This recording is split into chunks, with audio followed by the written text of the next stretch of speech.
요즘 이벤트가 너무 많다 보니까 기업 가치는 어디 갔는지 테마주들만 계속 관심을 받고 있습니다. 그런데 테마주에 투자를 하려고 해도요. 만약에 테마가 사라졌을 때 이 기업 가치가 뒷받침되는 종목을 투자를 해야지 좋은 투자를 할 수가 있는데요. 그래서 제가 앞으로 몇 차례에 걸쳐서 기업 가치를 쉽게 이해할 수 있는 방법을 소개해드리도록 하겠습니다. 오늘은 그 첫 번째 시간으로 PER과 EPS, 가장 많은 분들이 알고 계시는 부분이죠. 이것을 한번 설명해드리도록 하겠습니다. 자, 먼저 PER이라고 한다면 주가 수익 비율입니다. 쉽게 말해서 한 주가에 비해서 얼마의 수익을 내느냐라고 얘기하는 건데 분명 주가가 낮은데 버는 돈이 많다면 우리는 저평가되어 있다고 얘기하고요. 주가가 높은데 버는 돈이 적다면 이 기업은 고평가되어 있다라고 얘기를 합니다. 물론 그러면 PER 10배가 높은 거냐 낮은 거냐, 100배가 높은 거냐 낮은 거냐 이것은 단순히 숫자로 비교를 할 수는 없는 거겠죠. 그러면 이 PER을 어떻게 이해해야 되느냐? 만약에 주식 투자는 이 기업을 사는 것이다라는 개념으로 이해를 하면 좀 쉬운데요. 시가총액 1,000억 원짜리 기업이 있습니다. 내가 이 기업을 살 때에는 1,000억 원이 들어가겠죠.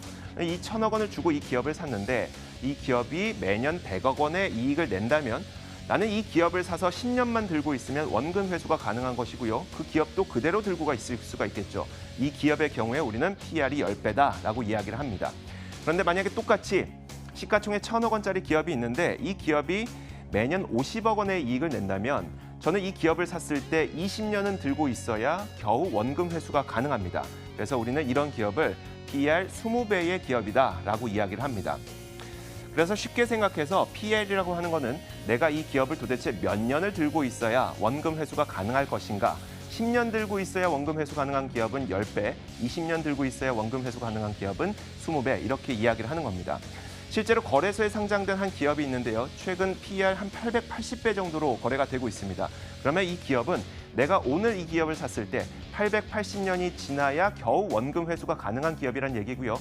역으로 880년을 거슬러 올라가면 내가 고려시대에 이 기업을 투자했다면 올해가 돼서야 원금 회수가 가능한 기업이다라고 얘기를 하는 겁니다. 그래서 PER이 너무 높게 됐을 때에는 좀 투자하기 부담스럽다라고 생각할 수가 있는 것이겠죠.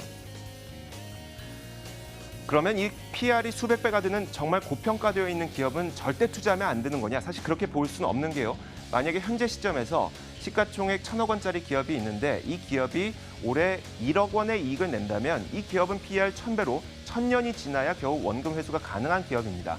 당연히 투자하면 안 될 것으로 보이겠지만 다만 이 기업이 신약과 혹은 신작 게임 신기술을 개발하고 있는데 이 신약 신작 게임 신기술이 내년부터 상용화되면서 이 기업에게 매년 1,000억 원의 이익을 가져다 줄 것으로 기대가 된다면 이 기업은 1년 만에 원금 회수가 가능하겠죠. 당연히 이 기업의 PER은 1배로 떨어지게 되는 겁니다. 그러면 투자를 할 수 있는 것이죠.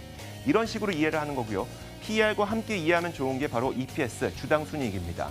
주식 한 주당 얼마의 수익을 벌어오느냐 아주 단순한 개념인데 1년에 100억 원을 버는 기업이 있고 이 기업이 발행한 주식의 총수가 1억 원이라면 한 주당 100원을 벌겠죠. 그러면 이 주당 순이익은 100원이 되는 겁니다. 아주 단순한 개념인데 어떻게 이해해야 되냐? 주식 투자는 이 기업을 사는 것이다 라고 똑같이 이해를 해보겠습니다. 주식 가격이 10만 원인데 한 주당 2만 원을 보유하고 있습니다. 그러면 이 기업은 5년이면 투자 원금 회수가 가능하겠죠. 만약에 이 기업을 투자할 당시에 나는 10년 동안 원금 회수를 할 생각이었는데 현재 PER이 5배다. 5년 만에 원금 회수가 가능하다. 그러면 생각보다 원금 회수가 빠르겠는데 라고 하면서 당연히 투자가 가능한 것입니다. 이것으로 인해서 우리는 목표 주가를 산정할 수가 있는데요. 내가 기대하는 PER과 내가 기대하는 예상 EPS를 곱하게 되면 적정 목표 주가가 나오게 되는 겁니다.